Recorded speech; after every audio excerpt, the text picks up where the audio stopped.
എന്നെ ഞെട്ടിച്ചൊരു കാര്യമുണ്ട്. അയ്യപ്പ സംഗമത്തിൽ മുഖ്യമന്ത്രിയുടെ പ്രസംഗം നമ്മളെല്ലാവരും കേട്ടതാണ്. അതിൽ അദ്ദേഹം കോട്ട് ചെയ്യുന്ന ഭഗവത്ഗീതയാണ്. മാർക്സിസ്റ്റ് വീക്ഷണമനുസരിച്ചും അല്ലെങ്കിൽ വേണ്ട സയൻറ്റിഫിക് ചരിത്ര വീക്ഷണമനുസരിച്ചും ഭഗവത്ഗീത ഒരിക്കലും മഹാഭാരതത്തിൻ്റെ ഭാഗമല്ല. പാവം ഡോക്ടർ സുനിൽ പിള്ളയുടെ ഒക്കെ ദിവസവും നടന്ന് പ്രസംഗിച്ചുകൊണ്ടിരിക്കുക. ഞാൻ അദ്ദേഹത്തിൻ്റെ എത്ര പ്രഭാഷണം കേട്ടിട്ടുണ്ട്. പ്രക്ഷിപ്തമാണ്, അതിൽ ചേർന്നതാണ്, അതിനൊക്കെ ഞാനും എടുത്തിട്ടുണ്ട്. അപ്പോൾ അതിൽ ചേർന്നതാണ്, അതിൻ്റെ ഭാഷ വേറെയാണ്.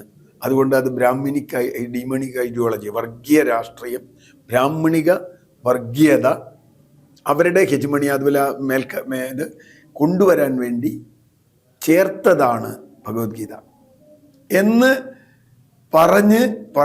പറഞ്ഞുകൊണ്ടിരിക്കുകയാണ് കെ ദാമോദരൻ മുതൽ സുനിൽ പിള്ളയിടം വരെ. ആ ഭഗവത്ഗീത എന്നാണ് ഇദ്ദേഹം കോട്ട് ചെയ്യുന്നതെന്ന് ആലോചിക്കും. ആരാണ് അതോ എന്താ കോട്ട് ചെയ്യുന്നത്? ആരാണ് ഭക്തൻ എന്നത്, ആരാണ് യഥാർത്ഥ ഭക്തൻ എന്ന് അന്വേഷിച്ചെടുക്കേണ്ട പണി കമ്മ്യൂണിസ്റ്റ് പാർട്ടിക്കുണ്ടോ? ഭക്തി വ്യക്തിപരമായൊരു കാര്യമാണെന്നല്ലേ കമ്മ്യൂണിസ്റ്റ് പാർട്ടി എപ്പോഴും പറഞ്ഞിട്ടില്ലേ? നിങ്ങൾക്ക് വേണ്ടി ഭക്തനാണ്, പിണറായി വിജയൻ ഭക്തനാവാൻ എനിക്കൊരു വിരോധമില്ല. മാത്രമല്ല, പിണറായി വിജയൻ ഉറച്ച ഭക്തനാണെന്ന് വെള്ളാപ്പള്ളി നടേശൻ പറഞ്ഞിട്ട് ഇതുവരെ ഒരു മറുപടി പറഞ്ഞിട്ടില്ല.